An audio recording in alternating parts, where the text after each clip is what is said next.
Hello, everyone. My name is David Hicks. I'm a postdoctoral associate at the Center for Autonomous Materials Design at Duke University.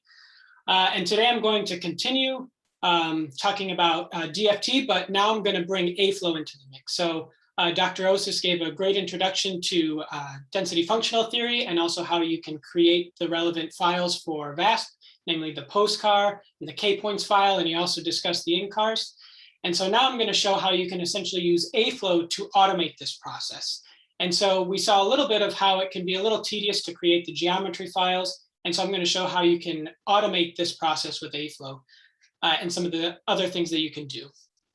So to follow along, if you'd like, you should have access to the PDFs. So this is via the virtual machine. So if you go into the AFLOW exercises, go into day 1, then you should see 01 part 2 AFLOW school. And if you click on this, you can follow along in the virtual machine. And here's the PDF of the slides. And then it seems like we've been working, especially sorry, I just got a message. Oh, yeah, so I just got a message from Marco, Dr. Esters, that says at the end of each day, we're going to have a survey. And we'd really appreciate your feedback on how these sessions are going. And it should be, I believe, after each day. And so we would ask that at the end of each day, you fill this out so your memory's fresh, and any feedback you can give us would be greatly appreciated because it helps us to refine these schools and improve. And so we would really appreciate your feedback. And so at the end of the day today, I'll also reiterate that again. But thanks for the reminder, Marco. Okay, so I'm going to go ahead and start the presentation. Hopefully everyone can see my screen, maybe a thumbs up if you can, and it's the presentation. Yes, it works. Does it? Okay, excellent, thank you. Okay, so as I said, we're basically going to approach DFT now with AFLOW and how we can automate the process of creating geometry files and automate these calculations. And so Professor Tower kind of alluded to this already, and he showed this slide. And so essentially, AFLOW is a C++ based code, C++ GNU based code, and essentially it wraps around a density functional theory package. In particular, we've been discussing VASP, and that's really what AFLOW caters to, is the VASP DFT framework. And so in general, in order to run an AFLOW calculation, which submits a VASP job, all you need is one input file. So it's called the aflow.in. And essentially it contains all of the information that Dr. Osis showed before. It contains information about the postcars, so the location of the atoms and the lattice vectors. It also contains information about the incar, or information at least to build the incar. It also contains information about the K-points, and then also typically it grabs from VASP basically the potcar information. But again, we aren't going to be doing explicit VASP calculations on this cluster, but we'll at least show you the input files and then also the output, essentially as if we would have run VASP ourselves in this session. And so from this single input file, you can submit one DFT calculation or an ensemble of density functional theory calculations. As we'll see in some of the later sessions, you can do Phonon calculations and other mechanical calculations, which require multiple density functional theory calculations. And so again, with this single input file, you can automate this process. AFLOW also has some common error handling techniques. So for example, there may be something wrong with maybe the K-point grid internally with VASP, or for instance, some symmetry issues.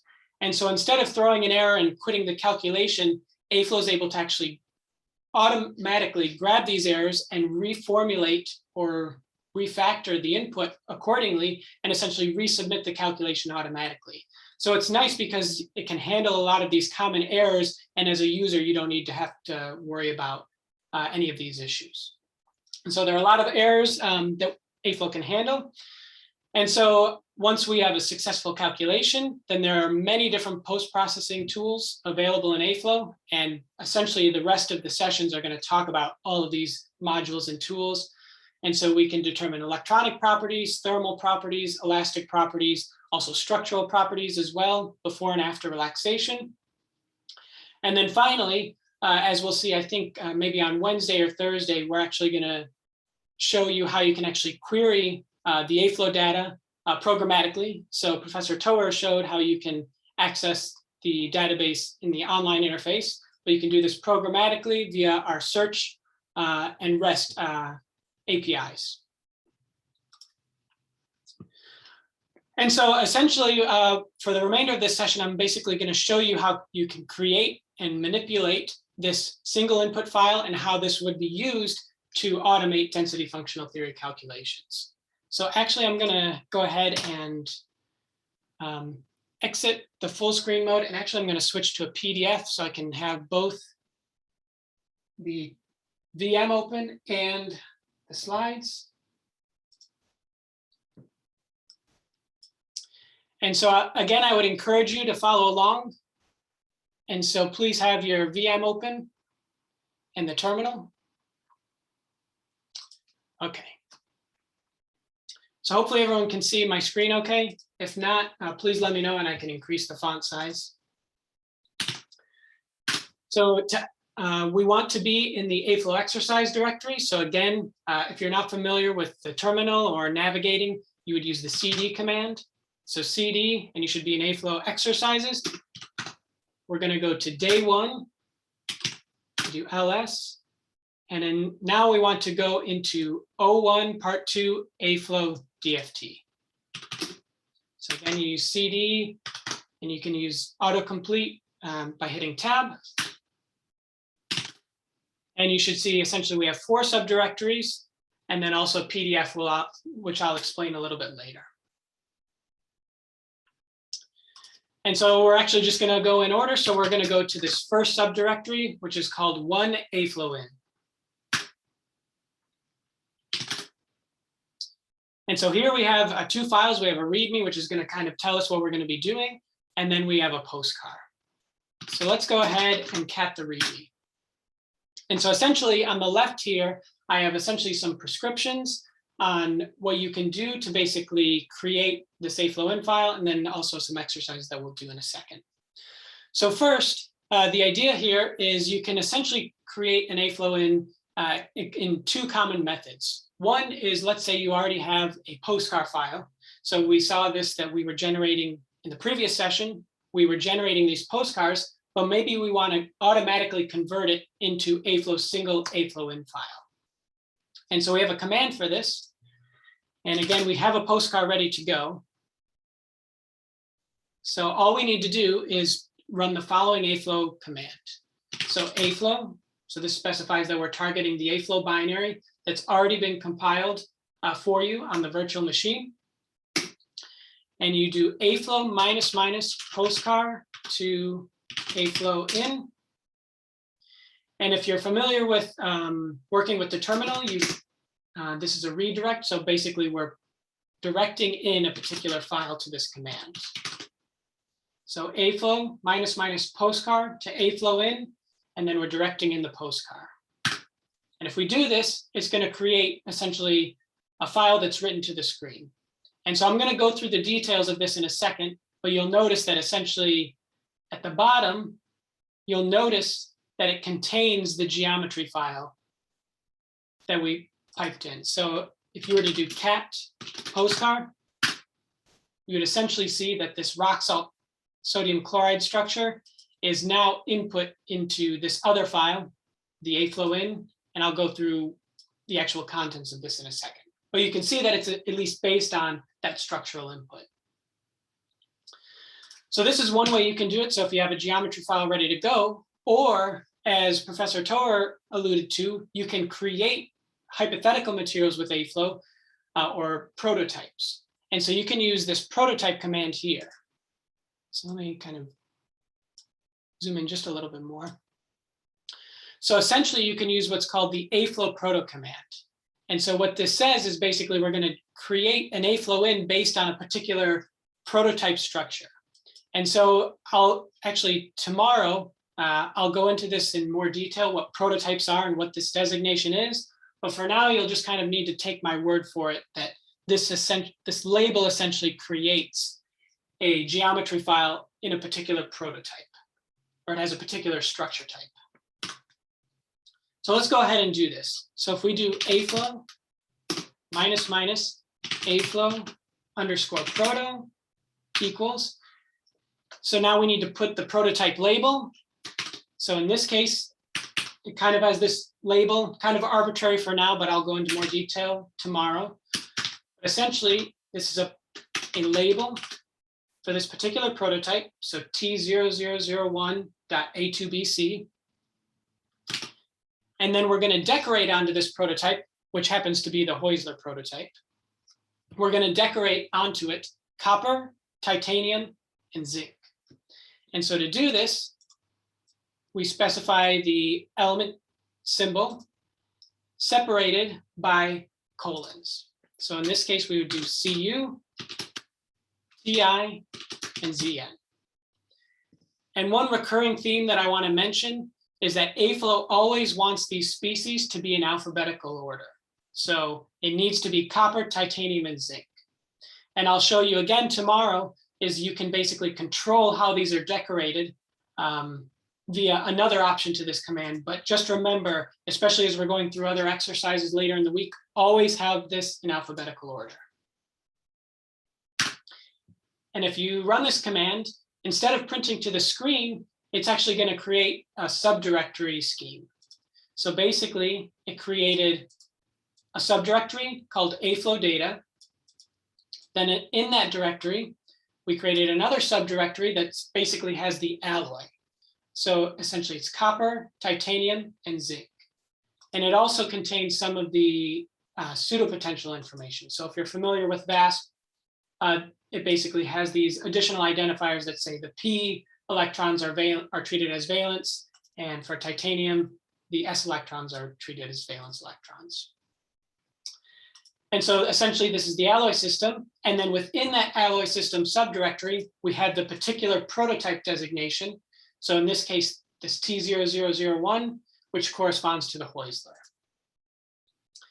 And within this, if we were to basically do ls and hit tab a couple times, we'll auto go into this directory and you'll see there's an AFLOW in there. And so again, I'm going to show you what the AFLOW in contains in the next slide, but you can just see that we were automatically able to create this AFLOW in file with one command. All right, so we can see it's there. A couple other options that I wanted to mention is that you can basically do this in a high throughput fashion or an automatic fashion. So here we've only specified one material, but you can do multiple materials in one command. So for example, you could do multiple prototypes and separate them by a comma. So for example, if you do aflow minus minus aflow proto equals T0001.A2BC, so that's one label. Then you do comma TFCC 001.AB, and that's another prototype designation, sorry, ABC. And so if you were to do this, let's just say, again, let's do copper, titanium, and zinc again. This created essentially two geometries in this alloy system here. And if you wanted, you could do even more. So actually, if you hit up in the terminal, you can get to the previous command, and then you can modify it. So you can also specify multiple species.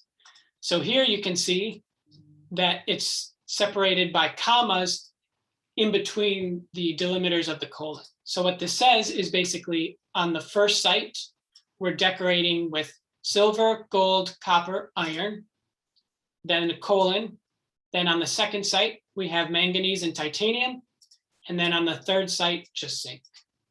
And so it's going to create all of these possible combinations. Oh, sorry. It looks like we have a few questions in the chat. So let me go ahead and look at that. So somebody asked, how do I know that I'm using these pseudo potentials? So that's an excellent question, and I'm actually going to show that in the next few slides. But essentially, AFLOW has default pseudo potentials that it uses. You can change that via some options, again, that I'll show. But in this case, that it's showing you in these subdirectories, it's telling you which one it used, but you have some flexibility to change that if you'd like. And then the other question was, where are these prototype names defined? So that's a good question. Essentially, I'll talk about that more in session 3, but for now, you can see all of the possible prototypes that AFLOW can generate. If you do AFLOW -- protos with an S, and it's going to be basically this huge table, and it tells you essentially all the different prototypes that we have. There's over, I think, 2,000 here. And so basically they have particular labels, some comments, they tell you the symmetry. But again, I'll be talking more about that tomorrow, but great question. Any other questions?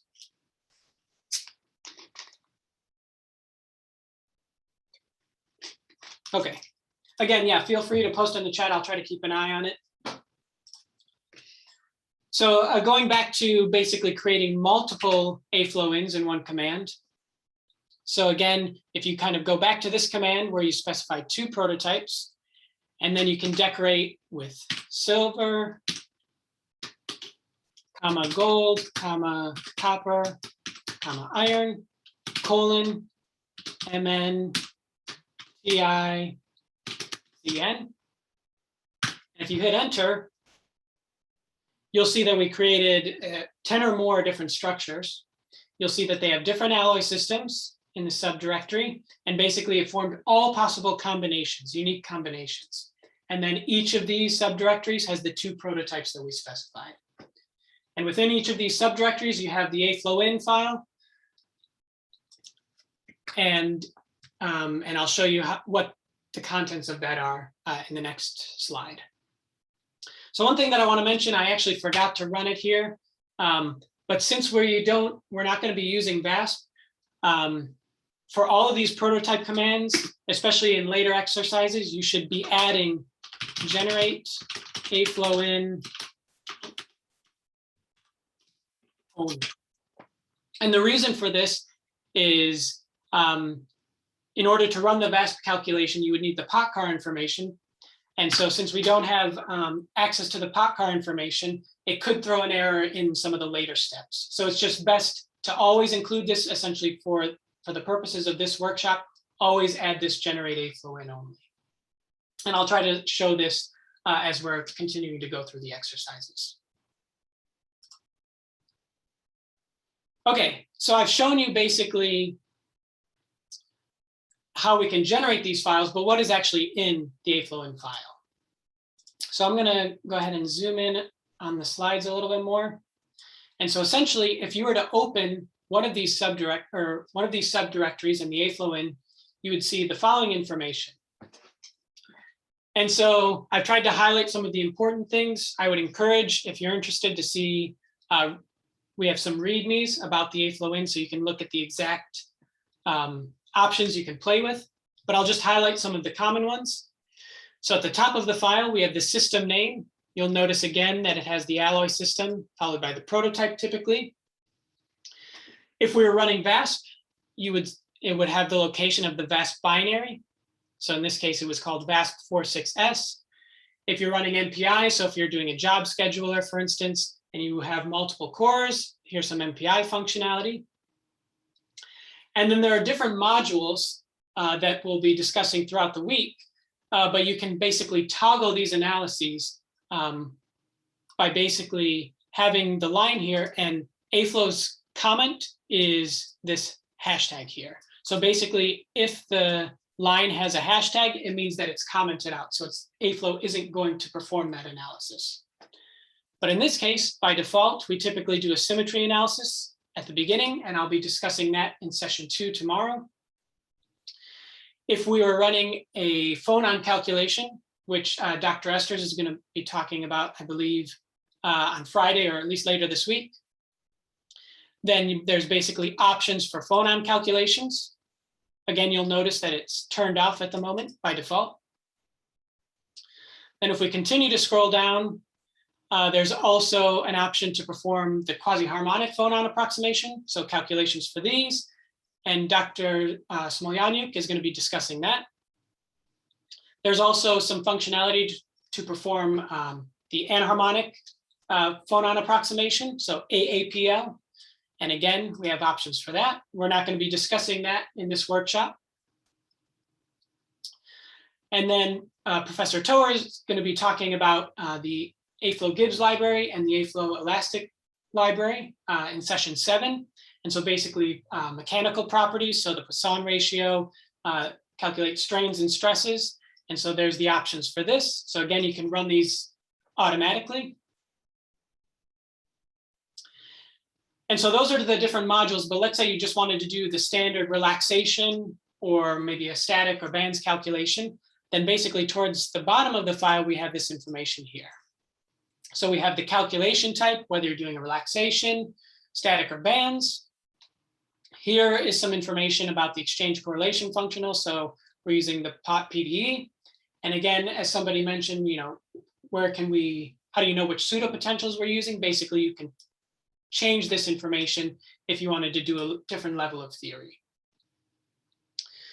We have the different relaxation modes. It's kind of hard to see here in the PDF, but essentially you can relax the structure with respect to the energy or the forces. As Dr. Osis mentioned, you can change the accuracy or the precision, and you can basically toggle that in the AFLOW in. If you wanted to specify particular in-car additions, then you can specify that here. A lot of the in-car is generated automatically with AFLOW, but if you wanted to add something explicit, you can do that here. And then there's also some K-point information, which I'll discuss in a little bit, but basically how to generate these grids automatically. And then after this, we have the postcar. So basically, this is the geometry file, as I showed before.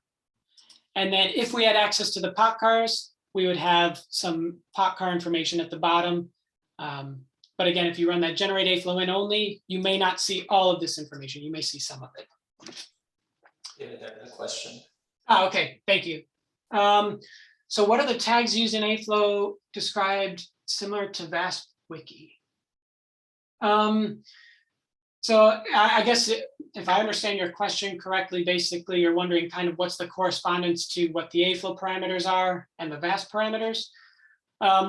We do have a lot of READMEs. And so at the end, I'm basically going to show you that we have a lot of information. So basically you can see what the AFLOW tag is, and there's a description on what that AFLOW tag is.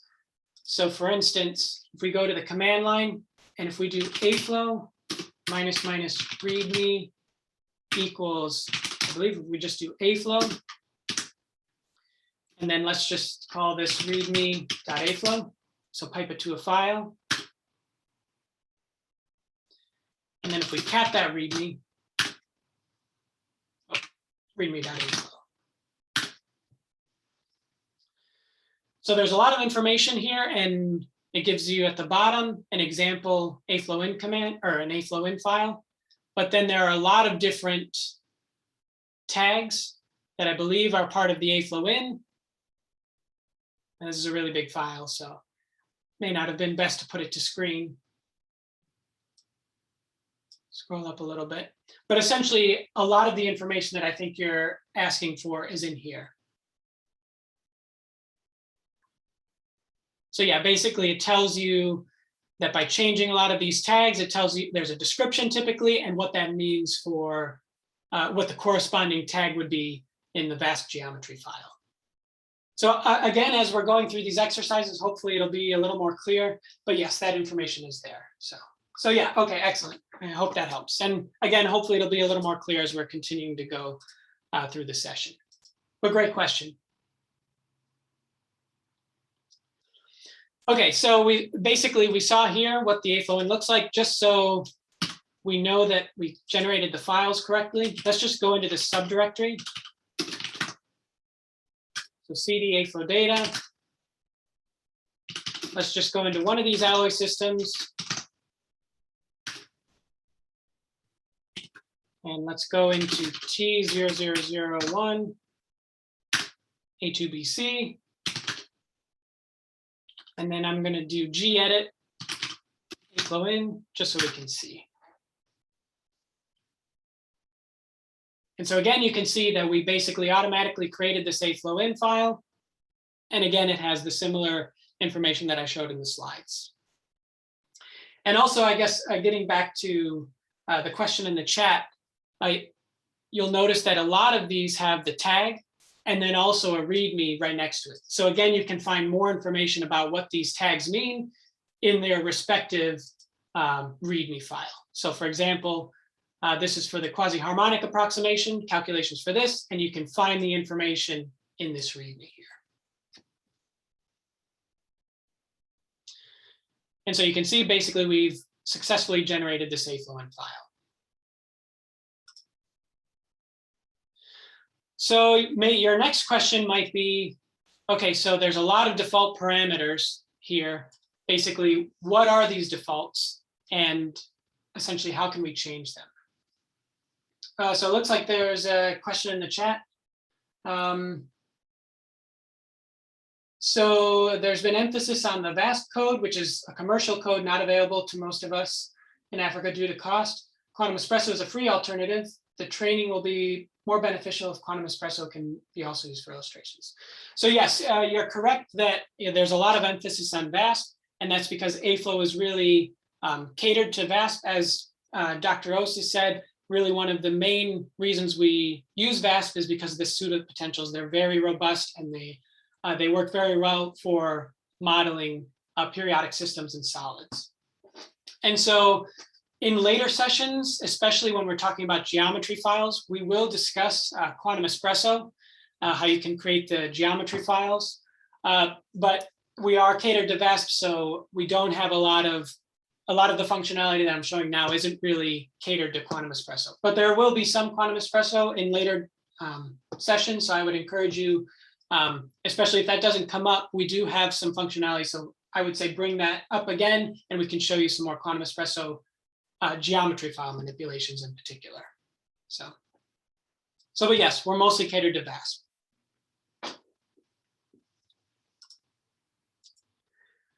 Okay, so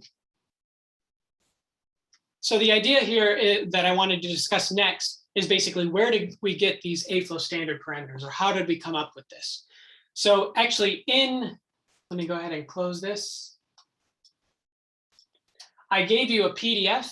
So again, if you go back to the folder, AFLOW exercises, day 1. And then if you go into the 01 part 2 AFLOW DFT, there's a PDF here that says AFLOW standard.pdf. And if you click on this, I've given you an article that we wrote that basically rationalizes or describes why we've chosen certain parameters for these AFLOW calculations and why we chose particular parameter sets and basically some benchmarkings and some tests. So actually, I'm going to pull it up on my computer since I think I'll have better resolution here. And so I'm not going to go through the entire paper, but I just wanted to highlight a few things, and we'll do some exercises to basically show how basically what the defaults are and how we can change them. So, but the main things that I want to highlight is that in general, AFLOW has a particular prescription of the sequence of calculations. So in general, and again, we can kind of scroll down to essentially the second page, and essentially AFLOW will perform a sequence of calculations. Typically, it does a relaxation first. So sometimes it'll do 2 relaxations. And then after that, it'll do a static. And then followed by that, if you're doing a band structure calculation, it'll do bands. And so this is typically the general sequence. Again, I'll show you how you can modify that. And basically, there's some rationale here on why we do 2 relaxations to basically, as an annealing step, essentially, to basically hopefully jump out of any local minima. So we do 2 relaxations. But again, I'll show you how you can control that. The other thing that I want to mention, and this is something that Dr. Osis brought up, is basically how do we determine the number of K points? So we saw in one of the exercises, basically, the last exercise we did was basically we did a calculation for aluminum as a function of the K point grid. And so we've done a lot of benchmarking and tests within the AFLOW framework, and we've come up with essentially a heuristic or a good metric for performing the calculations essentially on a large data set. And basically we've defined what's known as the K point per reciprocal atom.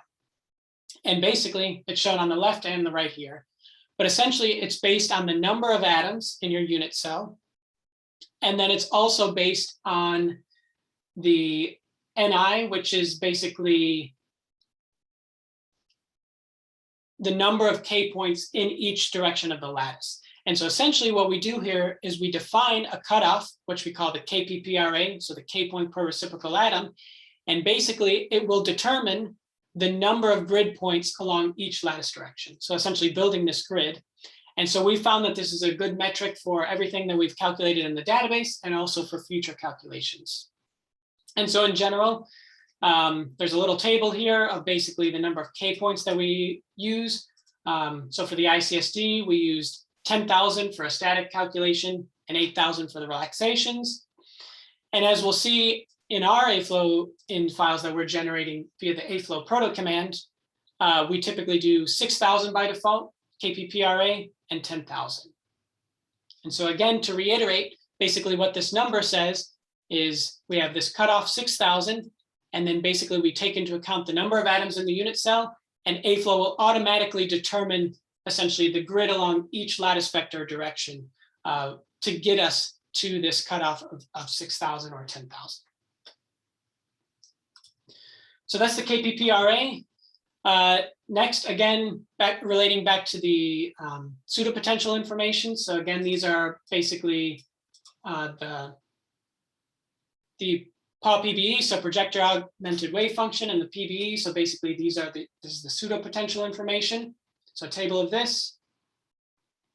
The other thing I want to mention is if you have strongly correlated systems, there's also some default parameters for DFT plus U. And so again, here are the U and J parameters, basically that we use as defaults in AFLOW. And then one of the last things that I wanted to highlight in the paper is essentially spin polarization. So in general, if you look back at some of the exercises that we didn't get to that Dr. Osa showed, but there was an example for iron. And so if you compare what the ground state structure would be with and without magnetization, you would get a different geometry. So in general, we don't necessarily know whether a system's magnetic or not. And so in general, AFLOW will turn spin polarization on, but it'll do an analysis if you're doing multiple relaxations.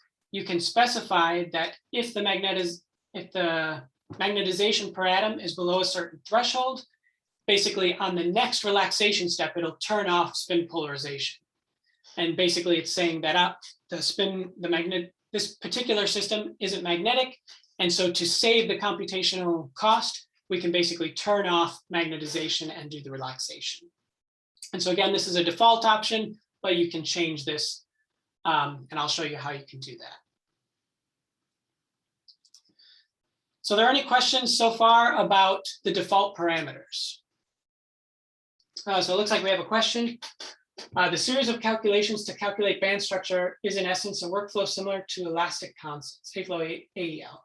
Why did you not put it in a module? Why did you not put it in a module, say AFLOW band? I'm not sure if I understand your question exactly, but let me read it again.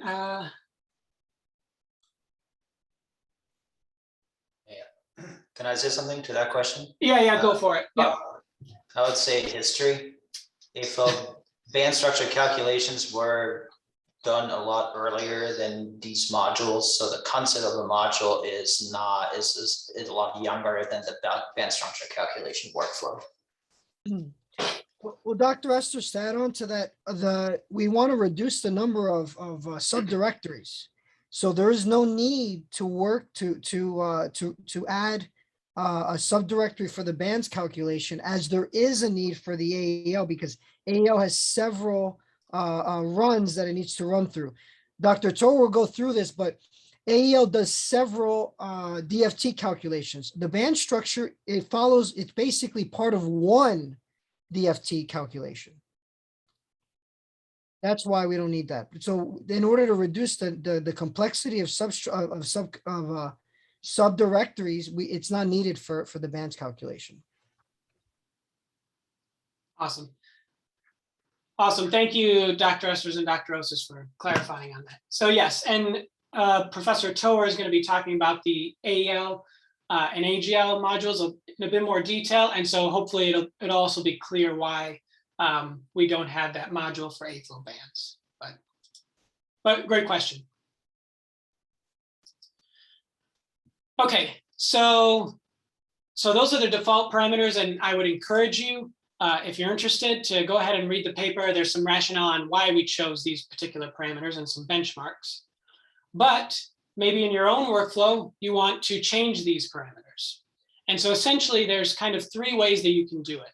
One is by hand. So this is essentially the least automatic. So, but what you can do is you can create the AFLOW in by hand, and you can modify those tags accordingly. So typically you would do this on a case-by-case basis.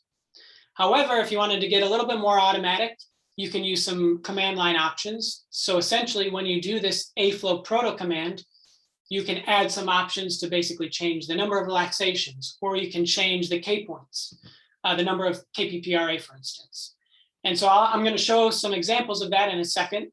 But essentially, all of the options that are available via the command line, you can run this AFLOW AFLOW _ proto -- usage, and it'll show you some of the options that you can add to the AFLOW in generation. And then the third way, which is probably the most automatic, is you can actually change what's known as the aflow.rc file. So if you're familiar with configuration files, for instance, the vim.rc or the bash.rc, basically these are settings or parameters for your machine. And so essentially the aflow.rc is analogous to that, where basically you can specify the parameters, either machine parameters or also AFLOW calculation parameters. And basically you can set new default values. So basically when you generate an AFLOW in with the command, it'll use your new default values. So I'm going to show a few examples of this. And so I would encourage you to go to the terminal, and let's go up a few directories. And we're going to go into the second subdirectory. So it's called to AFLOW in parameters.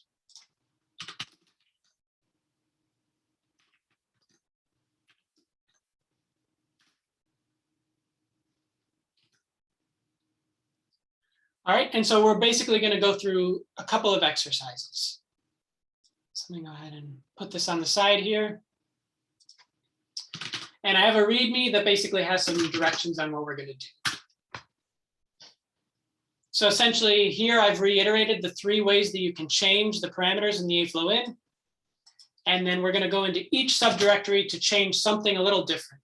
And I tried to highlight some common things that some users might want to change. And so the first is the Kpp Array. So the K points per reciprocal atom. So if we go into the subdirectory, we just have a README. So let's see what we're going to do here.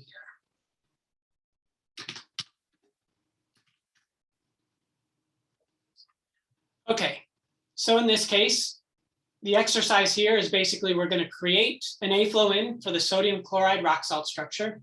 I've given you the label, and again, I'll talk about what the label means a little bit more tomorrow. But basically, I've given you the label. And then what we want to change is we want to change the relaxations basically we want to change the Kpp Array for the relaxations and the static runs. So as I said before, the default for relaxations is 6,000, but we're going to change it to 8,000. And for static, we're going to change it from 10 to 12. And I'm going to show you the two ways you can do it. One is via the command line, and the other is the AFLOW.rc. And again, as a reminder, we're going to add this tag, generate AFLOW in only, since we're not going to be running VASP. Okay, and so essentially I've given hints, but the hints are essentially just the directions. So the first thing that we're going to do is we are going to generate the AFLOW in. So we do AFLOW --, again, like we saw, AFLOW _ proto equals, then whatever the label is, again, you'll need to just take my word for it, that this is the rock salt label. So it's AB _ CF8-225 AB, and it is case sensitive. And then we're going to decorate with chlorine and sodium. And so if we were to do this, let's just do it by default and run it. And if we cat, basically all the way down, we're going to cat the AFLOW in. So AFLOW data, AB, and then AFLOW in. So what I want to highlight is we created an AFLOW in, and if we scroll up a little bit just past the geometry file, you'll notice that here's the K point information. And again, by default, we had 6,000 for a relaxation and 10,000 for a static calculation. But we want to modify that via the command line. So if we just hit the up arrow in the command line, maybe a couple of times to get back to this command, what we're going to do is we are going to, let me just cat the directions again. We are going to add this flag to the command. So Kpp Array equals 8,000, that's for the relaxation, and Kpp Array _ static, and then the number. So again, let's find the previous command by hitting up a few times. And what we're going to do is we're going to add ---- Kpp Array equals 8,000 space Kpp Array static equals 12,000.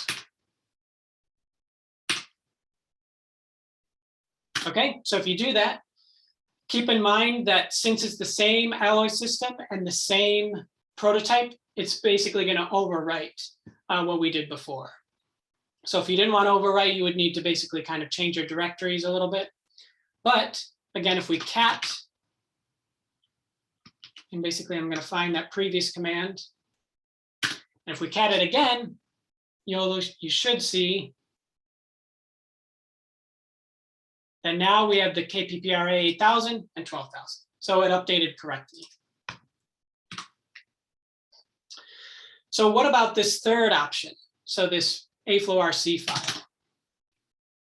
So let me go ahead and cat the README again, and we're just going to have it up.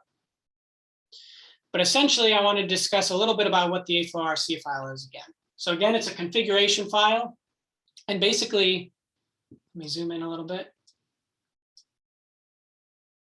It has default settings and parameters. So for example, the number of relaxations, the relaxation scheme, and then also, as we'll see in later sessions, for some of the modules, you can change some of the default parameters for the calculations here. There's also some default names. So we'll see as we generate more of the files in AFLOW, they have particular names, but maybe you have a preference to what you want to name certain files. You can change that. And then also, if you're working on different machines, so if you're working on the cluster in your group, maybe you have a particular binary name for VASP or some MPI options, you can specify that here as well. And so one thing I want to mention is the AFLOW.rc is located in everyone's home directory. So anytime we install AFLOW, it's basically going to create an AFLOW.rc file in your home directory, and it's hidden. So it has a hidden file prefix, which is a period in front of it. So if you do ls, you may not see it. So for example, what we're going to do is we're going to open it in a second. But basically, what I want you to keep in mind is basically we're going to modify these lines here in the AFLOW.rc file. So if we wanted to do this for any calculation we do in the future, instead of doing the command line option, you can modify the AFLOW.rc. So what we're going to do is we're going to do vi tilde, which will take us to our home directory, slash, and then dot, because it's hidden, AFLOW.rc in this. I realized I used vi, but maybe people aren't familiar with vi. So I'm going to close it and I'm going to use gedit instead. So gedit dot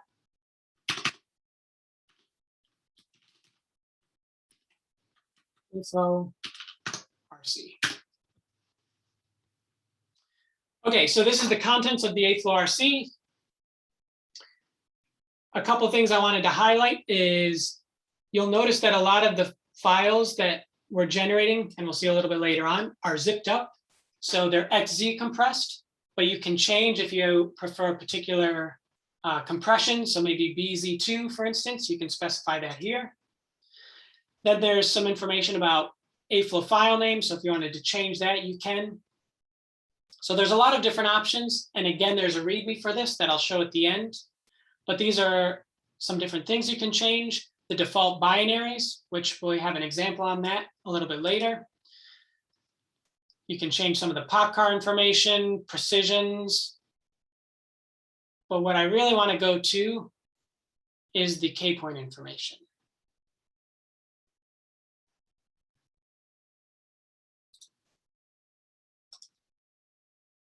So let me go ahead and find, search for Kpp Array. There we go.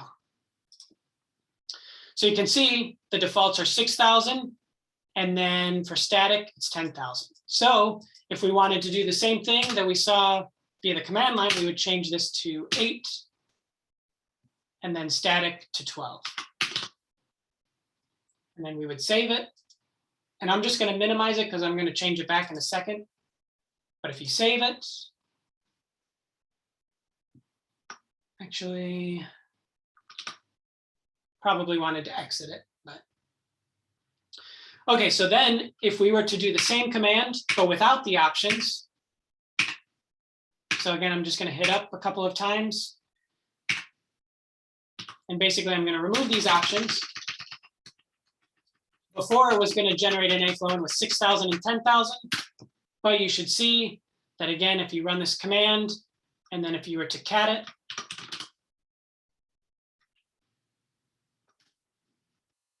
you should see that even though we didn't specify the parameters, we have 8,000 and 12,000. So are there any questions about that? So essentially, there's a couple of different ways you can change it. We could have modified the AFLOW indirectly, or you could add on something to the command via the options, or you can change the AFLOW.rc. So does that make sense? Again, if there's any questions, feel free to post in the chat. But for good measure, I would recommend, I mean, we're not going to be running VASP, but I would recommend changing it back to the defaults.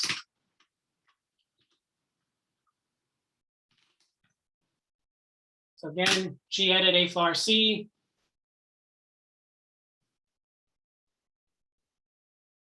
And I'm going to scroll down. And I'm going to change this back to 6,000.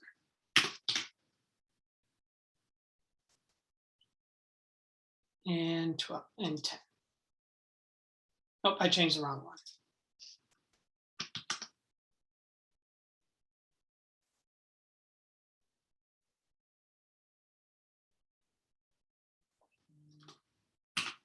So 6,000 and 8 and 10,000.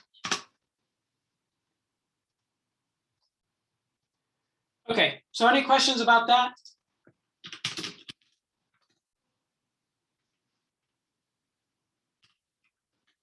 If not, I'm just going to show another exercise or two, basically how you can change things. So somebody asked a question, can you create different spin configurations? In general, you can, but we haven't automated all of the different spin configurations in AFLOW.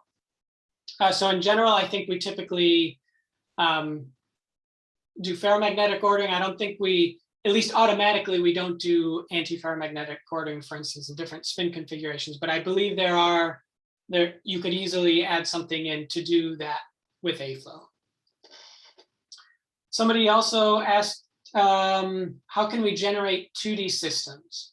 So in general, we work with 3D systems. We do have some slab calculations, but again, those are in 3D, so we don't actually generate two-dimensional systems at the moment.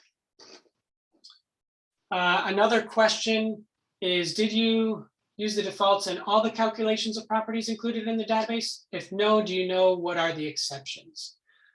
So in general, basically, if you look at that AFLOW standards paper, that outlines basically the parameters that we used in the database. Sometimes in that paper, there were exceptions that are detailed. So for example, for the inorganic crystal structure database, we did different K points, for instance. I think we typically did a higher K point mesh. So let me just pull that up. So again, if you look at this table here, so for example, for the binary alloys, you'll see that the static calculations, we actually don't typically do static calculations for the hypothetical materials. Normally, we only do relaxations. But for the inorganic crystal structure database, so these are experimental structures, we typically do a higher relaxation K-point grid or Kpp Array, and then the static calculations, we do 10,000. And so by default, I will see, and again, in one of the next exercises, typically the default relaxation scheme is actually just to do relaxations. So 2 relaxations, but you can specify more. So long story short, basically the AFLOW standards paper says all the defaults and some corner cases, but typically this is what we use in the database. And then yes, as Dr. Esther said, you can use your own structure file in AFLOW on 2D systems. That's correct. Yeah, you're a little soft. Maybe turn it. Sorry, I can't hear you very well. My system.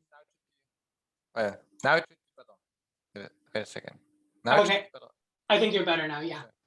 I have to keep increasing this. I don't know why exactly, but okay. So yeah, what I want to say is you mentioned already, because I used it recently, that there is an AFLOW slab command where you can basically specify from a bulk structure how many layers you want, and you can create a 2D system with that. And then you can also say how many empty layers you want. And thereby you can basically create enough vacuum to really model this as a 2D system in the VASP calculation. So if you just for instance type AFLOW in the command line and you grep for slab, then you will find that. And then you can basically do that. Correct. I don't know. Could you post an example command in the chat? Yeah, sure.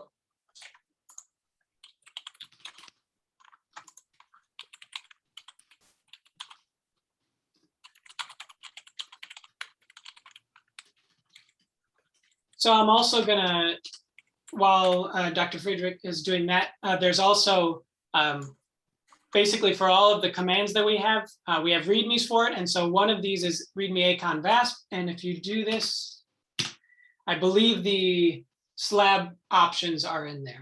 We can double check. Let's actually gedit. So we do gedit acon VASP. And then again, we'll need to search.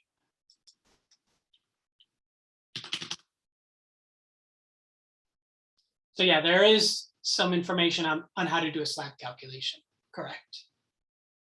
So yeah, that might be a way that you can kind of do these 2D systems in an automatic way with the slab calculation or slab option. But yeah, great question. And thank you all for chiming in on that.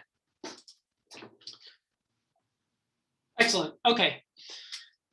All right, so let's see. The next thing that I wanted to mention, and I'll go a little bit faster now that we have the prescription to basically how we can change via the command line options or the aflow.rc. So we'll do the cat the readme in the second directory. So now I'm in 2 calculation sequence.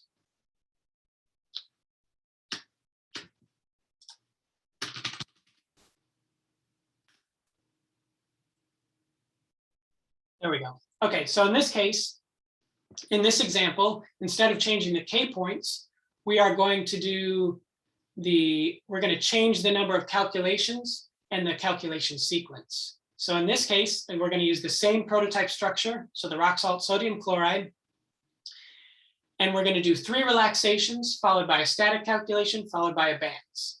And we're going to set up the calculation. Obviously, we're not going to run it since we're not going to be running VASP. And again, I think I forgot in one of the last commands to use this generate aflow in only, so I'm going to remember to add that. So what we're going to do is we're going to change this or specify this via the command line options. So we're going to first start with aflow minus aflow proto equals, then the label 225 A underscore B, decorate it with chlorine and sodium. And then we're going to specify the relaxation sequence. So the default is to do just 2 relaxations. So instead, we're going to say we want to run relax, static, bands. And then we also need to add the relaxation count. So by default, it would be 2 relaxations, but we want to do 3 instead. So if we do this, it created that subdirectory that we expected. And then let's go ahead and do G edit. And we do autocomplete to take us to the aflow in. All right, so we can see it's the usual aflow in. And what I want to highlight is if we scroll somewhat towards the bottom of the file, I want to highlight this line here. So by default, it would have done relax equals 2. But we can see because of the options we added, we're basically going to do a relaxation, static, bands. And then we're going to, for the relaxations, we're going to do 3. So the sequence would be relax 1, relax 2, relax 3, static, and then bands. And so again, there's a couple of different ways that you can do this. We could have modified the aflow in directly and put these lines here, or you can use the command line option. In general, I don't think we specified this tag in the aflow.rc, and that's because this is a little bit more system dependent. And so in general, that's why I just showed the command line option. So somebody asked, can one set changes on the KE mesh integration in between calculation modes, e.g. Fermi smearing in the relaxation and tetrahedral on the static? Off the top of my head, I don't know for sure if you can change it between relaxations. I don't know if someone else in the aflow group. Yeah, the answer is yes. Is There it? is an aflow tag. I believe off the top of my head, it's a force option, and it's going to look like this. I smear equals, I don't know, -1. You can do -1 for the various settings, and then you can do I smear static equals -5 or whatever it is. So yes, you can do that for the different runs. Okay, excellent. Thank you, Dr. But Osis. I would look at let me put the README in there.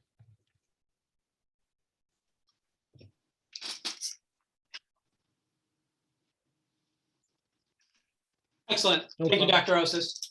Of course. But yeah, and great question as well.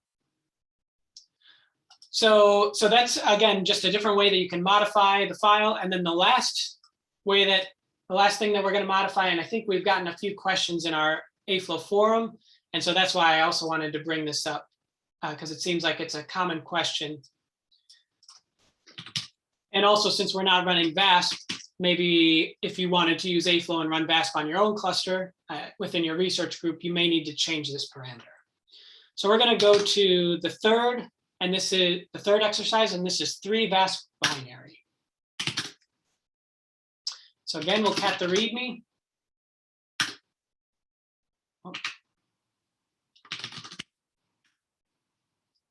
So in this case, what we're going to change is maybe you have on your system, your binary has a particular name, your VASP binary. And so since this is a machine setting, this is great, or a great use case for the aflow.rc file. And so basically, since if you're running on the same machine, you're going to have the same binary over and over again. So you might as well specify it in this essentially aflow.rc defaults file. And so in this exercise, what we're going to do is I'm going to show you where you would change that in the aflow.rc. So typically the VASP binary would be accessible in your path somehow. So basically all you would need to type, let's say the name of your binary is my_VASP. If this is available in your path, which is not, but if this was accessible on your own machine, then this is basically the string that you would specify in the aflow.rc. So again, what we're going to do is we're going to do gedit .aflow.rc. And so before we open it, basically what we're going to do is we're basically going to change the line that says default VASP bin or binary. We're going to put what the name of the binary would be. For this example, it's going to be my VASP binary. If you're doing MPI runs, so if you're doing something on if you're using MPI options or you're submitting a job to a job scheduler, then you might have a different binary for your MPI version of VASP. So we'll change that as well. So what we're going to do is before generating an aflow in, we're going to scroll up, and I believe it's towards the top. Oh, it's right here. So we can see defaults binary. And so the default is just this string here, VASP46S, but we're going to change it to my VASP binary. And then before, if you were doing MPI and you had a specific name for the binary, if it was different, you would do my MPI VASP binary.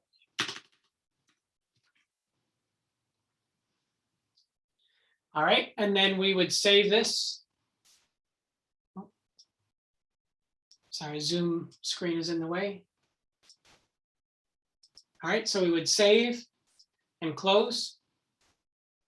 And then just to see if it actually worked, we're going to generate our favorite structure, sodium chloride.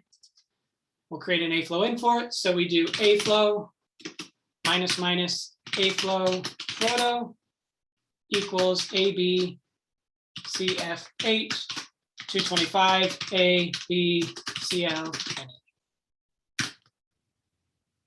We do this, navigate in there, and then if we do gedit aflow in, you can see right here where it specifies the binary. Now it's my VASP binary, and then right now the MPI is commented out, but if we were doing an MPI run, you can see now the binary has been updated. So when aflow is automating the calculation and it's going to call VASP, it's basically going to call VASP via this string. So basically it's the name of the binary on this particular machine. So are there any questions about that and how you would do that? So this was the binary, VASP binary, but for instance, if you have the pot cars on your machine, you can specify the location to that, and then also any other MPI options as well.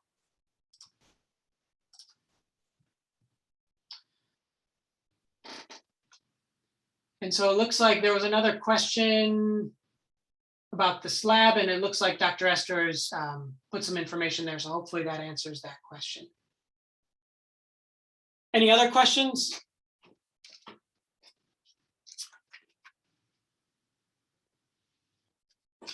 Okay, so next, let's go ahead And so again, we're not going to be running VASP in today or in these sessions. But basically, I wanted to show you what you would do to basically, now that we have the AFLOW in, basically we would submit a calculation. And so this is done with the AFLOW -- run command. So you specify the AFLOW binary, AFLOW -- run, and then -d says that this is a directory, and then we give the specific path to the directory. So as an example, again, we can't run it, but so there's a question: is there any possibility for remote submission? What I mean is to run AFLOW on the laptop or run VASP on the supercomputer. So I don't think we necessarily have explicit functionality to run AFLOW on a laptop and then basically SSH into a supercomputer. There's none of that automatically in AFLOW. In general, you would just run AFLOW on the machine that you're going to run VASP on. Because the other thing is VASP and AFLOW are going to, or AFLOW is basically going to talk to VASP. So basically it's going to check if the output files are finishing correctly. Again, it has a lot of this error handling. And so AFLOW really needs to be running on the same machine as VASP because it's going to talk to it quite a bit. So in general, we don't typically do that type of functionality. In general, we just run AFLOW on the same place as the supercomputer. But you can do job submissions and job scripts, which I'll show in a second, where basically I'll show you how to run a submission script with AFLOW. But good question. So if we were to submit this job or submit this calculation, or we wanted to run VASP, what we would do is we would do AFLOW -- run -d. Again, we can't run it, but then we'd specify the location of the AFLOW in. So -d, and then we would do dot, which means run here. And if you were to do this, it would run the AFLOW calculation. It would do whatever pre-processing it has to do. So it would set up the postcar, the geometry file, the in-car, etc. And then it would call VASP and do the VASP calculations. But again, we're not going to be doing that. So, but this is essentially the command you would run.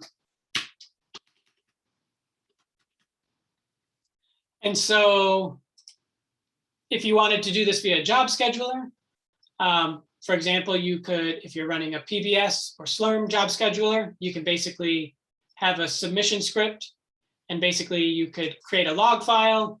There's this AFLOW monitor option that kind of tells you how many resources AFLOW is using. This is a nice option. And then basically you would do this AFLOW run -d, and basically it would create this log file. So this is something that you might put in your submission script. So one thing I want to mention before I show you an example finished calculation is there's something known as the lock file. So basically, anytime we submit an AFLOW calculation, as soon as we do this command, it's going to create a lock file. And what this says is it's going to tell, it's going to say that AFLOW is running this particular system in this particular directory. So if you're submitting a lot of AFLOW calculations, you don't necessarily want to overwrite a calculation that's already started. And that's essentially what this lock file does. But there may be an instance where maybe you want to run a subsequent calculation on a system. So for example, let's say that you do a relaxation. And now that your system's relaxed, you want to run an APL or a Phonon calculation on top of it.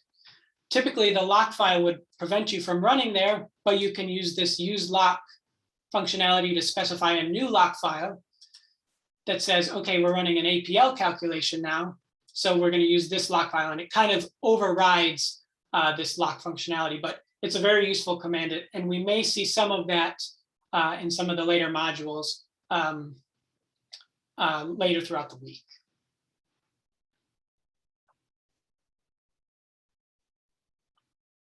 So any other questions? So it looks like there's another question about the vacuum. We might be able to talk about this a little bit more detail maybe after this session, or you can send us an email.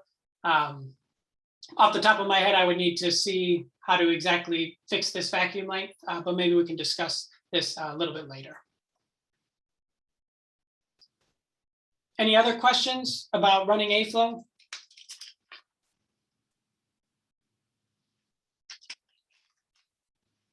Okay.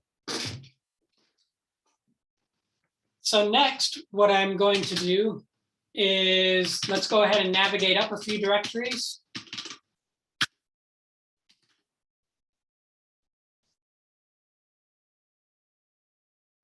And it looks like system is a little, there we go.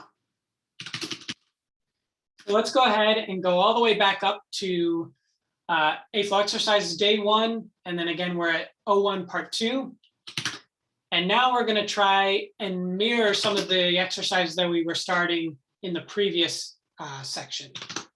So now we're going to go into this energy subdirectory. And remember, we were working with aluminum. So let's go ahead and go into this aluminum subdirectory. And let's cat the README.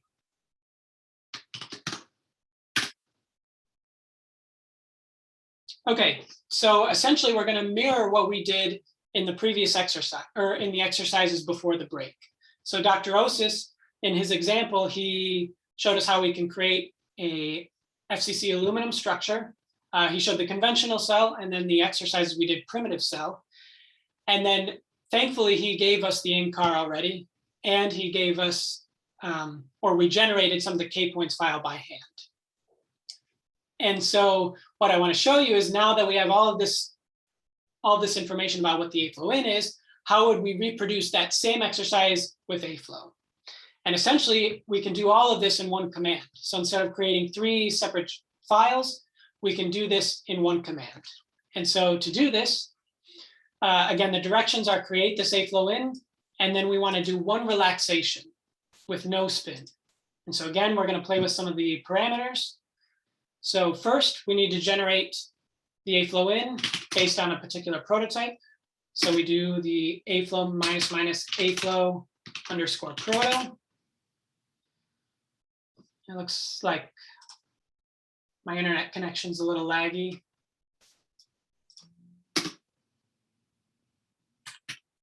There we go.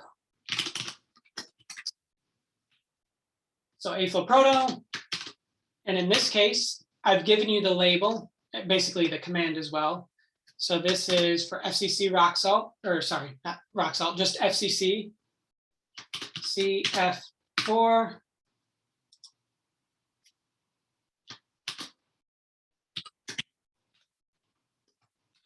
225 AL. Again, this proto command may seem a little confusing, and I'll talk about it in more detail tomorrow. But essentially, we're creating FCC aluminum, and then params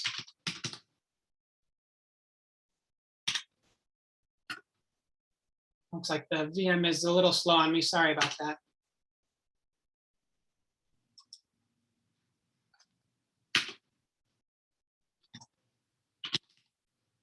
Params equals -1. And again, I'll talk about this more tomorrow, but essentially what this parameters is saying is basically we're going to do a Viguard's type scaling. So essentially we have this particular structure, we're decorating it with aluminum. And basically we're using Viguard's law, which says it's basically going to take the size of the aluminum atom. And since we have 4 atoms in the unit cell, or 1 if it's the primitive cell, basically it's going to scale the volume of the unit cell accordingly. And again, I'll talk about that a little bit more tomorrow. But then we do the generate AFLOW in only command, since we're now working with VASP.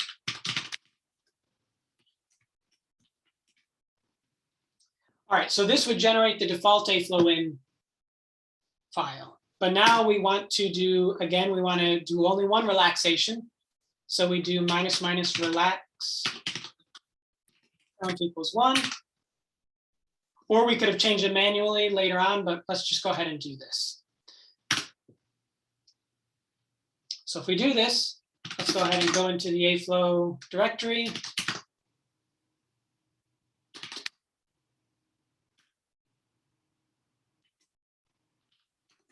And then we're going to create the AFLOW in, but you'll notice we didn't do anything with spin polarization yet. And that's because we need to do this manually. Because in general, we wouldn't add an option to turn off spin, so we're going to do it manually. So again, we run gedit. And in this case, if we want to turn the spin off manually, we go all the way towards the bottom and right here. So line 160 for me. So this, we're going to turn spin off.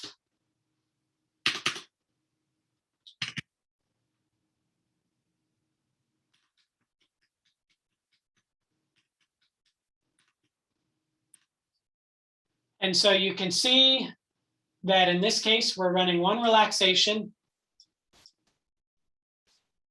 and then spin is off. And so we would save it.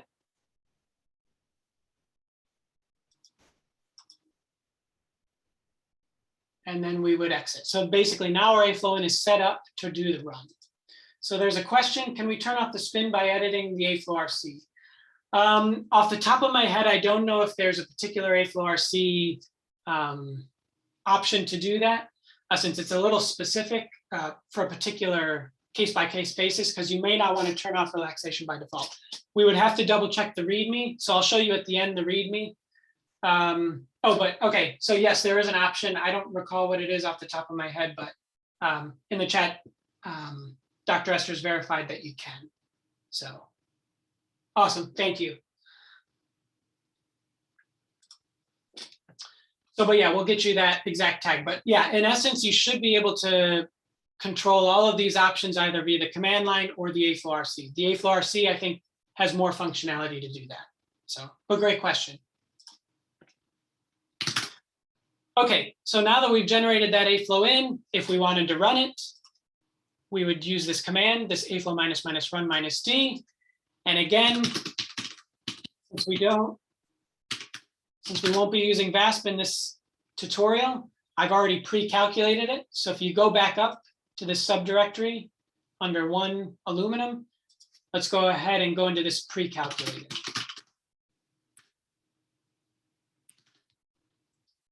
And again, there's kind of a directory structure here.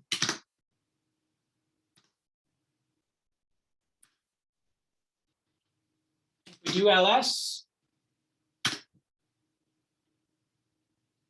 you'll see quite a few files. And so you should notice that there are some files that are common to what, okay, so it looks like Dr. Esther's put the option in there. Okay, excellent, thank you.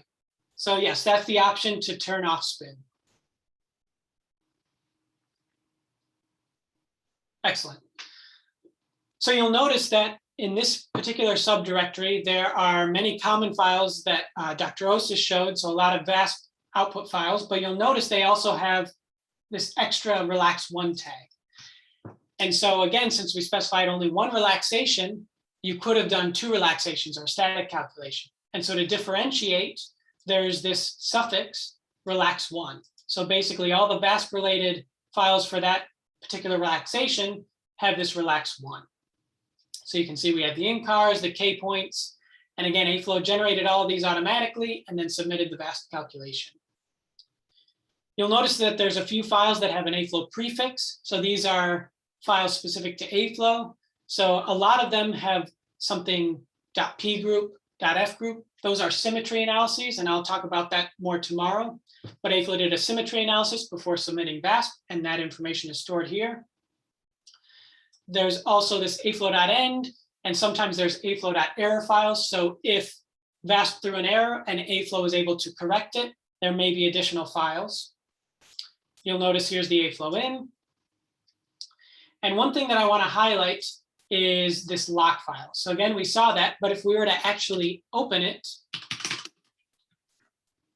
so gedit, essentially, if we were to run this calculation, this is what would be printing to the output or standard out. So basically it's a log file, and basically it's telling you what AFLOW is doing step by step. So for example, it's reading everything in the AFLOW in, setting up the proper files for VASP. it's reading in information about the K points, so 8,000, and basically it's determining the K point grid automatically based on this Kpp Array of 8,000, and it found that we needed a 20 by 20 grid. So there's all this log information about what's going on. It's telling you what's happening. It's calculating the symmetry. So there's quite a few symmetry analyses that we do. And again, I'll talk about that more tomorrow. So keep scrolling down. And then after the symmetry, basically it's doing the relaxation. So we can see that if we were doing a job submission, then we would specify the nodes, the number of tasks, the number of cores. But in this case, when I ran it, it was a serial job. And then basically this is where AFLOW is calling VASP. So this is the binary that I specified on that particular machine. And then it's going, I'm redirecting the output to the VASP.out. And then it finished and wrote all of the necessary files. And then you'll notice that they were all zipped up in the compression that was specified in the aflow.rc, which is this XZ compression. A few things that I wanted to highlight is if we were to look at the outcar. So let's go ahead and unzip it. So XZ minus D outcar. And then if we were to cat the outcar, relax 1. What I want to show is if we again look at that total energy that Dr. Osis showed us, if I remember correctly, this is pretty similar to what we had before. So if we were to run the, again, we need to take into account the primitive versus conventional cell, but I believe for the primitive cell, we should have had an energy without entropy similar to this. Yes, So, that's right. Okay, excellent, thank you. So yes, so in general, we can see that now with the exercise that we showed that we did by hand with Dr. Osis, we can do it automatically with AFLOW, just via one command and maybe changing some options that you can do automatically. So another file that I wanted to show you is again the K points. We made that by hand, but let's go ahead and look at the. So XZ minus D K points, and then if we cat K points, relax 1. You'll notice that it looks very similar to the format that we did in the previous exercise with Dr. Osis, again, gamma, but you'll notice that it did a 20 by 20. And if you recall from the lock file, it's because we specified a Kpp Array of 8,000 and it was checking which grid would satisfy that criteria. And it happens to be a 20 by 20 by 20. So again, this file was created automatically.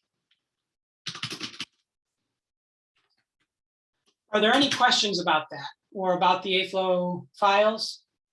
So again, it's going to be some files that we're familiar with from VASP, and then also some new AFLOW in files since we ran this via the AFLOW command.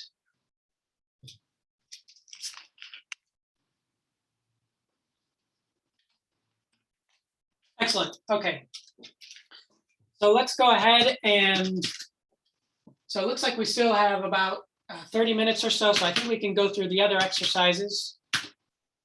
So we're going to go up a few directories.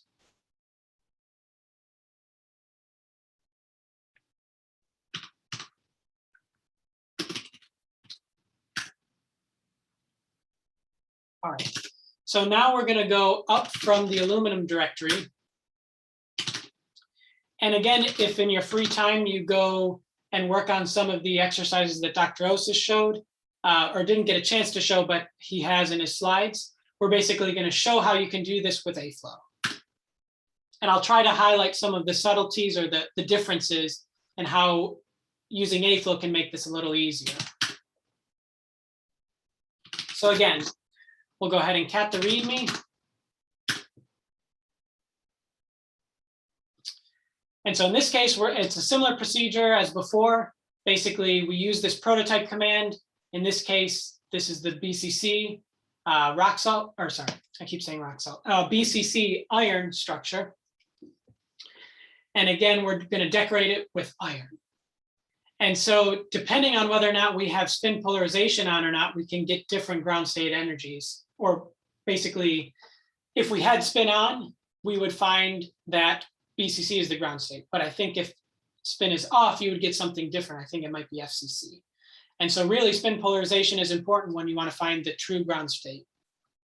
And so basically that was one of the exercises, kind of the take-home exercises. And so I'll briefly show you how you would generate or do the same exercise. So again, it's pretty similar. We'll do this one pretty quick because again, it's all you have to do this is just control some of the options. So AFLOW minus AFLOW proto, ACI2, 229, A, decorated with iron. Params is that Bigard's law, which we'll see a little later. Then generate AFLOW and only. Again, relax count 1. And then spin polarization by default, again, it's an AFLOW-RC parameter. And as Dr. Esther showed, we could turn it off, but already it should be on by default. So we don't need to specify any other parameters. And so again, if we were to use gedit just to see that we created the relevant file.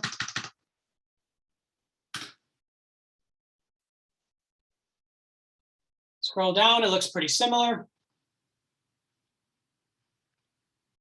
Relax equals 1.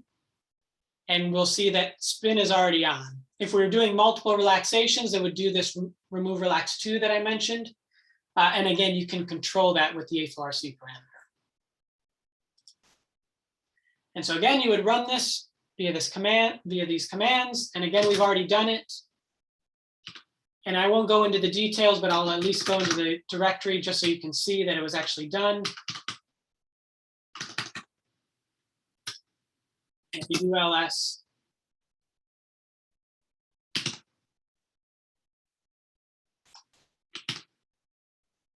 there we go. You should see a similar type of situation where you have all these files. And again, we won't go into the output, but you should see that it essentially, as you can see, it only did one relaxation. If you looked at the POS card, it would be the BCC iron, and you would see the relaxations, and you should see in the out card that the magnetization is on. Any questions about that? Again, this one was pretty similar to the aluminum, but again, this was to show that you can do that, you can turn on spin polarization.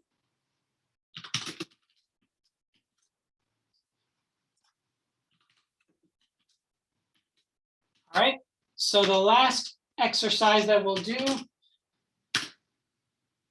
is we're going to go up a few directories. So these were energy calculations. So we're doing relaxations essentially. And now we are going to do density of states and band structure. So if we go into subdirectory 4, DOS, BS, so DOS and band structure. Again, mirroring some of the take-home exercises from Dr. Osis's section, there was the silicon example. And so in this case, what we want to do, look at the README.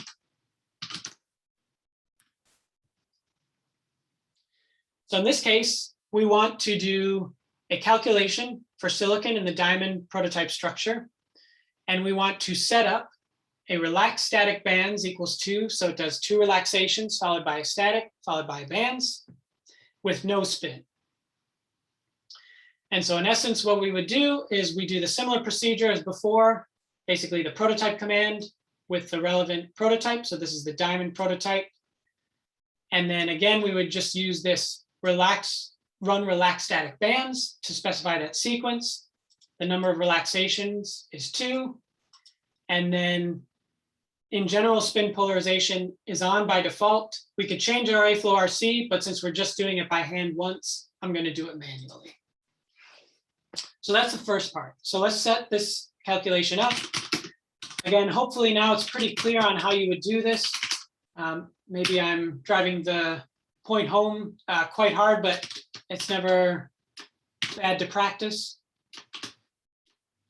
So basically you do the label, decorate with silicon, params equals -1. Again, we're going to do this generate AFLOW in only.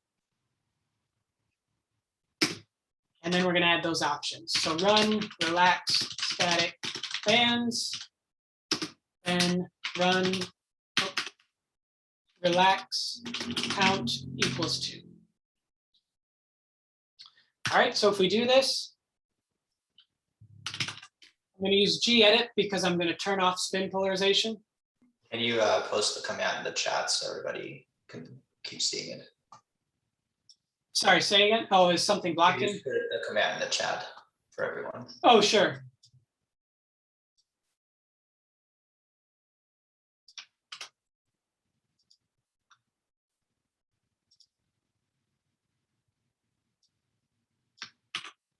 Good call. So there's the command. So AFLOW minus proto, and then there's all the options. So yeah, it was a big command. So good call on putting that in. All right, so gedit. And then we're going to do AFLOW. And basically we're going to go into this subdirectory and open the AFLOW in file. All right, so it looks like there's a question in the chat. Is there any summary output from VASP calculation generated by AFLOW? I mean, AFLOW makes it easier to interact with VASP. So for checking results on some property, does user need to open VASP outputs and check? So I guess it really depends on the analysis you're performing. I think we'll see a little bit later on, especially with some of the modules, that AFLOW does a lot of post-processing. And so especially for phonon calculations or thermomechanical properties and other things, essentially AFLOW does a lot of the aggregating from VASP. And so it'll extract some of the information and it'll do post-processing and you'll get the properties of interest. So for example, if you're doing AL/AGL, you'll get some mechanical properties, so Poisson ratio, strain, stresses, etc. For phonon calculations, you'll get basically displacements, forces, etc., dynamical matrix information. So we'll see a lot of that in the next few sessions. So there is a lot of that. As for relaxations, a lot of it just comes from the out card. There may be, I was just about to say, so Dr. Smiliani mentioned the AFLOW QM VASP, and that was the file that I was thinking of. I just couldn't think of the name. But we can look at that in a second, and we should see that there is some information in that particular file that's kind of an aggregation or an extraction of some important properties. But yeah, great question. Okay, so this is the AFLOW in for the silicon diamond structure. So if we scroll down, we see that we're doing the 2 relaxations, static and bands. I'm going to manually turn off spin. And then just to confirm that we got the right structure.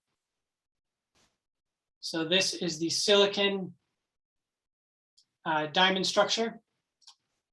And we have all the information. So if we were to save, and then if we were to do this run command, excuse me, run command, we would generate what is in this pre-calculated subdirectory.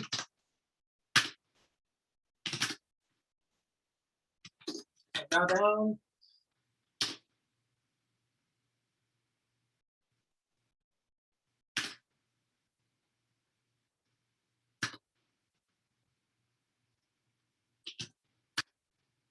There we go. Okay, so now you'll notice there's quite a few more files than before. And you'll notice the reason for this is because we did 2 relaxations, a static, and a bands calculation. So you'll notice, for example, let's just look at the in-car, for instance. You'll notice that we have the in-car ridge, in-car relax 1, relax 2, static, and static. And there's bands, there it is, and bands. So you can see that basically we have for each relaxation step, we have the corresponding files. Same for the K points. Same for the postcard, et cetera. So basically in between each relaxation, the positions may have changed or the volume of the cell may have changed. And so the position file may change slightly between each calculation step. And so that's given here. So you can see relax 1 suffix, relax 2 suffix, static suffix, and band suffix. So all this information is there. And then as Dr. Smolyanyuk mentioned, basically the AFLOW QM VASP right here, this is where you would find some of those aggregate properties or extracted properties. So XZ, XZ, AFLOW QM VASP.out.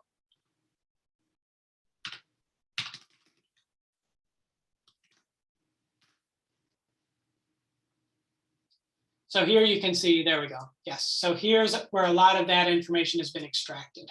So enthalpy per cell, per atom, structural, and basically for each, it looks like for each relaxation step. So for relax 1, relax 2, etc.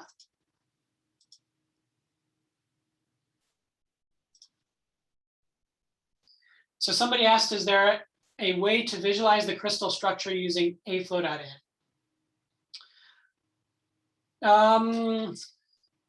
Good question. I'm trying to think off the top of my head.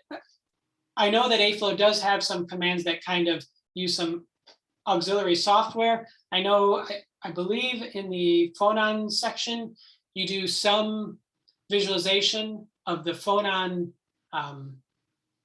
distortions, the eigenmodes. And so there is some functionality to view crystal structures. I think there's also some interfaces with JMO. Again, if you look at the READMEs, I believe there might be some information on visualization. Off the top of my head, I can't think of the commands, but I would just convert the structure into CIF or core 8. Just put in the JMO command, but I would just say convert it into a CIF file or a postcard and use whatever you're typically using to visualize the structure. Right. Yep. Awesome. Yeah, thank you all. I appreciate it.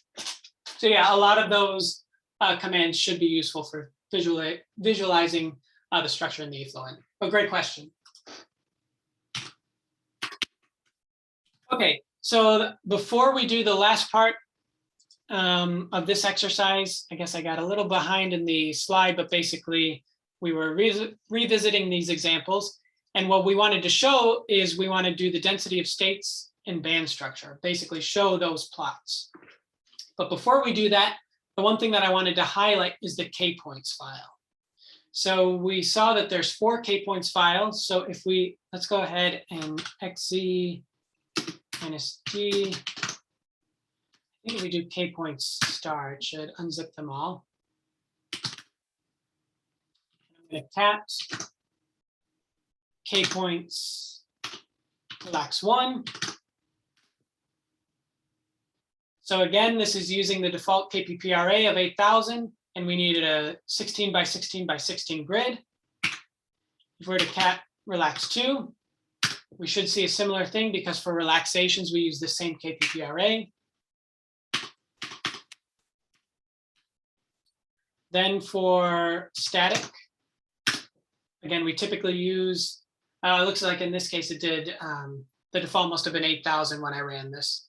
So again, but typically for static, it would be a higher Kpp Array. And then for K points bands. So this is where it differs. So in essence, we do the relaxations, the static, but then for band structure calculations, we typically do the K points along high symmetry K paths. And so the K points file looks a little different.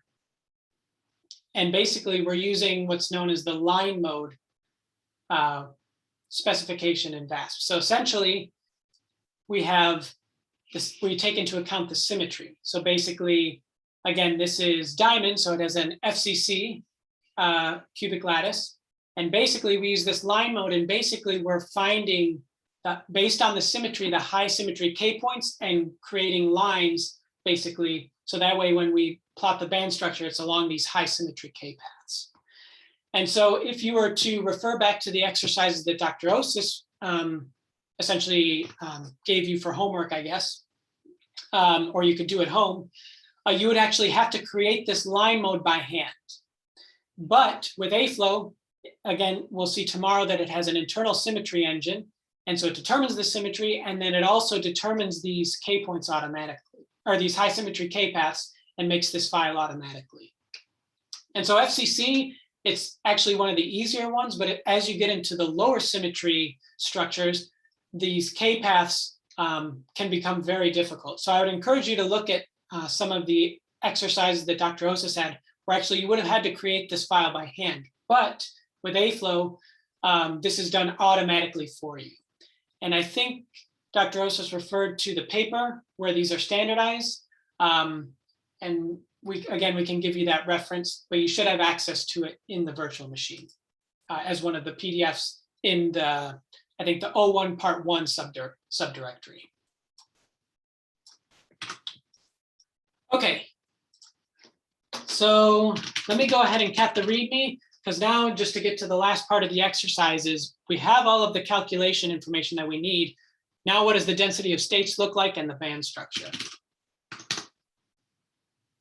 So if we cat the README, so now we're going to analyze the contents in this pre-calculated directory.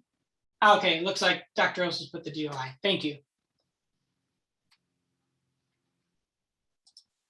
So we can use some AFLOW commands to plot the band structure and the density of states. And so all we need to do is run these commands. So if we wanted the full density of states and band structure, we can run this command. And if you want the atom projected density of states, there's this option here where you can do minus projection equals atoms. And then you can also change the format of the image file. So PNG, PDF, a few different options are supported. So if we're already in this subdirectory with the AFLOW and all of the information, we can run AFLOW plot bands DOS. If we do ls, we should see that we have an extra file. So here is the bands and DOS. So if I think we can do display from the command line. Again, autocomplete or hitting tab will make your life easier.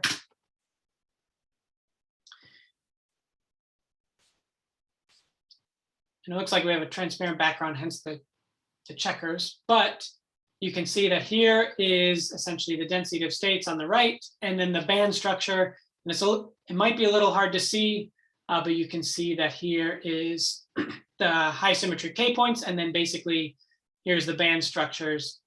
The band structure plotted along those lines. Okay, and yes, the KPAS paper, yes, is in the chat. And so again, if you wanted to do the atom projected,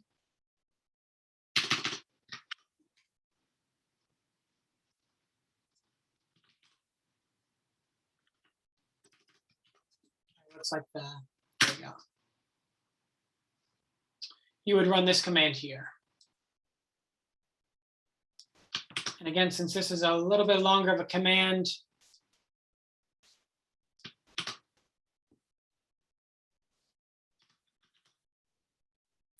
put it in the chat. So AFLOW plot DOS print equals PNG. So in this case, we're saying we want the file format to be PNG, and projection equals atoms.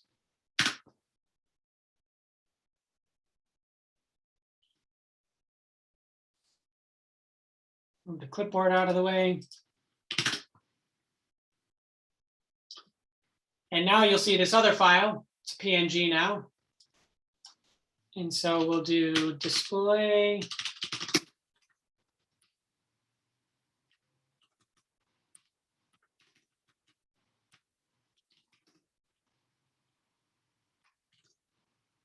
PNG.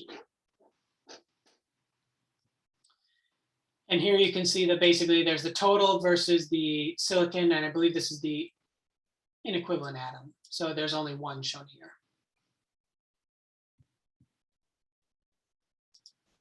All right, so are there any questions about that? So essentially, this shows how you can automate a band structure and density of states calculation. Typically, you relax the structure first, then do static, then bands, and then AFLOW has some processing tools or post-processing tools to basically plot the band structure and the density of states. Are there any questions about that? Can we have orbital project bands in DOS? Yes, I believe so. Again, I don't recall the commands off the top of my head. But again, if you go to the README, those options should be there. I don't know if Dr. Esters, if you have, yes. Okay, it is orbitals. Okay. Okay, yes, then those are the options that Dr. Smolyani put there. So yes, you can do orbitals and there's all those different options. So again, I would refer to the README for all of these options. And so that's actually the next thing that I was going to talk about. So again, just a refresher. So for things related to the AFLOW in file or AFLOW kind of these general commands, how to run things, you can run the AFLOW -- readme equals AFLOW for that. For information about the AFLOW RC, you can do AFLOW -- readme equals AFLOW RC. And then there's basically for all of the modules that we'll see throughout the week, we can do also, I believe there's for plotting functionality, for phonons, and for general commands, there's all these different readmes. So we'll be discussing that throughout the week. So are there any questions about the AFLOW in, how we generated things, the parameters, how we changed the parameters?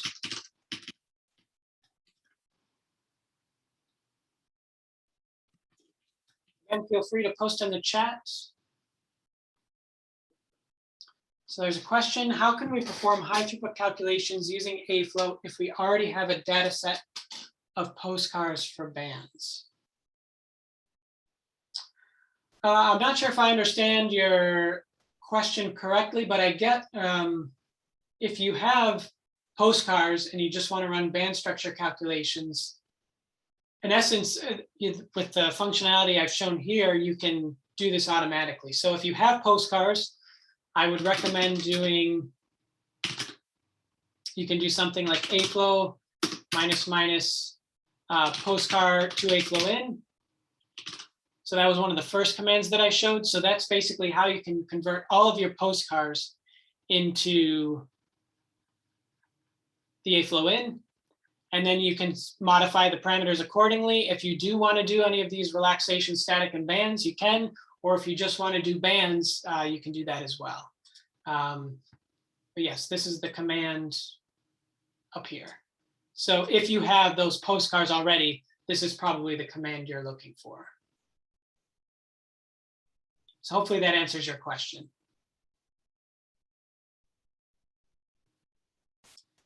Excellent. Okay. Any other questions?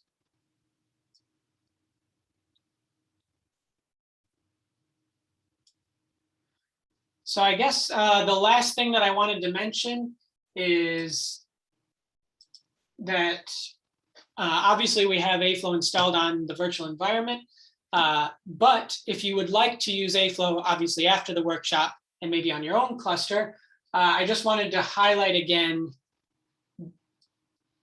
I think we discussed this in the introduction, but basically where you can find this information. So if you go to aflow.org,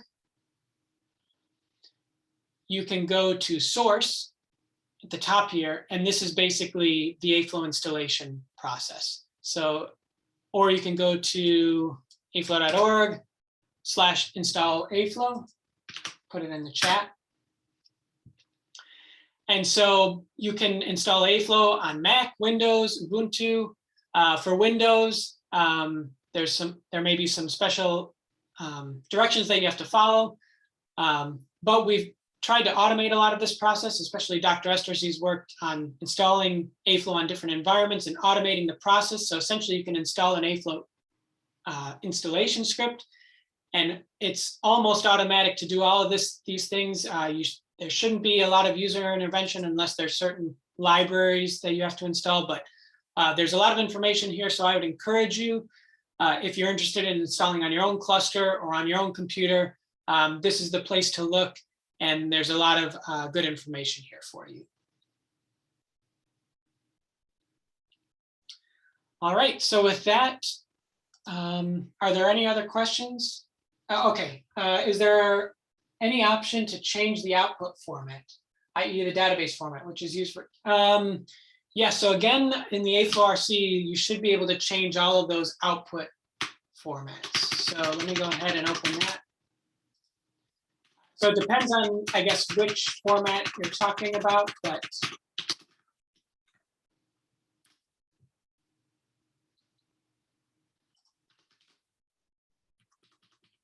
so yeah, there's a lot of different information about, yeah, the file names, for instance, that are used. So all of this information is, I think, towards the top of the file. So you can change the different file formats.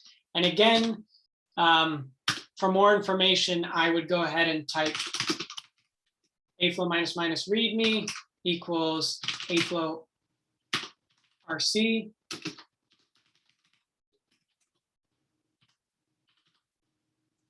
And if you do that and look at that file, that essentially has all of the possible ways that you can change the formats, the output, etc. So I believe what you're looking for is in the aflow.rc.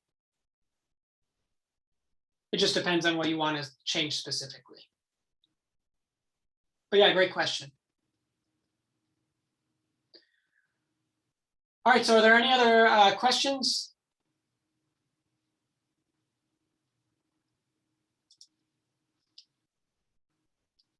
All right, so I guess if not, excellent, okay. All right, so it looks like we're all set for today. It looks like we're ending just a little bit before time, so hopefully people can eat dinner or head off to bed soon. But just I wanted to kind of give a preview into tomorrow. So tomorrow we're going to be discussing the aflow sim module, so aflow symmetry. Again, starting as the same time as today.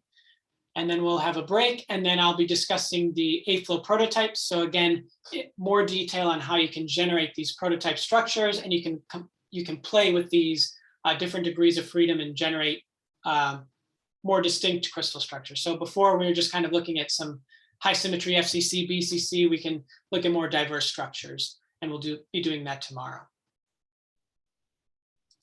All right, so I guess that's all from me. Are there any other comments? Oh, I should reiterate that again, we'll be passing out surveys for the aflow workshop.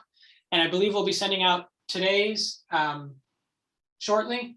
And then please, we encourage you to fill it out right after so your mind is fresh. And again, these are really important so we can improve these aflow schools in the future. So we would really appreciate it. There was one last question, it looks like. Can we get the recording of the workshop? So yes, we will. We are recording the workshop, and these will be available on the aflow webpage. So I guess I can show that again as well. So again, if you go to aflow.org,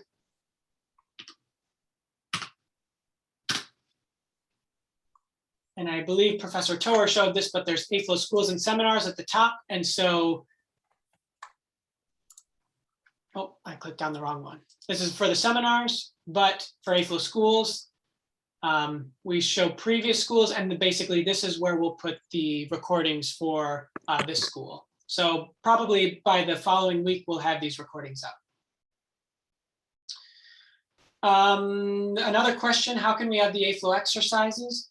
So right now they're on the portal. I believe we will be able to give people access to this outside of the virtual machine. But again, that'll probably be towards the end of the school once we've kind of packaged everything up. But I believe that'll be available to you. So we can send that out after the school.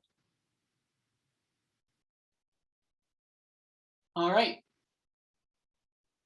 And yes, the same for the PDF. So these will again be on this particular site. So again, once we have the recordings, they'll be side by side with the recording and the PDF.